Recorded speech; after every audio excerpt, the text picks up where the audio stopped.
శ్రీ రాజరాజేశ్వర స్వామివారి దేవాలయం తలిపిరాంబ కేరళలో కన్నూరుకు దగ్గరగా ఉంది. మహాశివక్షేత్రం.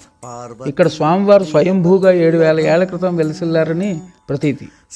పరశురాముల వారు నిర్మించిన ఈ దేవాలయంలో ఈ పరశురాముల వారు వేదాంగాల్లో పండితులైన ఉద్దండు పండితులందరినీ ఇక్కడ తీసుకొచ్చి సన్మానించేవారని ఇక్కడ స్థానిక కథనం. అదేవిధంగా రాముల వారు త్రేతాయుగంలో ఈ స్వామివారికి నిత్య పూజలు చేశారని, అదే సమయంలో ఆయన కోదండం పెట్టిన చోట ఆ రాడు బద్దలైపోయిందని అదో కథనం కూడా ఇక్కడ ఉంది. అయితే స్వామివారి ఇక్కడ విశేషం ఏమిటంటే, స్వామివారికి దర్శనం ఎల్లవేళలా జరుగుతుంది మగవాళ్ళకి మాత్రమే. ఆడవాళ్ళు చూడాలనుకుంటే రాత్రి 7:30 తర్వాత స్వామివారికి పవళింపు సేవ అయిపోయిన తర్వాత పార్వతీదేవి అక్కడికి ఉంటుందని, అప్పుడు మౌనంగా స్వామివారిని దర్శనం చేసుకోవాలని చెప్తారు. అది కూడా 10-15 నిమిషాలు మాత్రమే. అదేవిధంగా ఇక్కడ వెనకాలే భద్రకాళి దేవాలయం ఒకటి కూడా ఉంటుంది.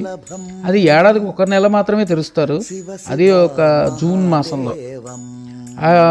అదే కాకుండా ఇది ఆలయం ఆగమ శాస్త్రంలో చాలా బాగా కట్టారు. ఇటువైపు నుంచి చూసినా చాలా ముగ్ధ మనోహరంగా ఉంటుంది. స్వామివారికి నెయ్యి గిన్నెలు ప్రసాదం కింద ఇస్తారు. ఇక్కడ ఏంటంటే, ఇక్కడికి వస్తే చాలా అభివృద్ధి చెందుతారని, పెద్ద పెద్ద పదవులు చేపట్టి వాళ్ళందరూ ఇక్కడికి వచ్చి చాలా గొప్ప పొజిషన్లోకి వెళ్తారు. కాబట్టి పెద్ద పెద్ద రాజకీయ నాయకులందరూ ఇక్కడ దర్శనం చేసుకుని, ముఖ్యంగా కర్ణాటక ఈవెన్ ఎన్టీ రామారావు గారు కూడా ఇక్కడికి వచ్చినట్టు అక్కడ వాళ్ళు స్థానికులు చెప్పిన విధంగా. సో అలాగా పెద్ద పెద్ద నాయకులందరూ ఇక్కడ దర్శనం చేసుకుని స్వామివారి దర్శనం తర్వాత వాళ్ళ పదవులకు చేపట్టడానికి వెళ్తారు.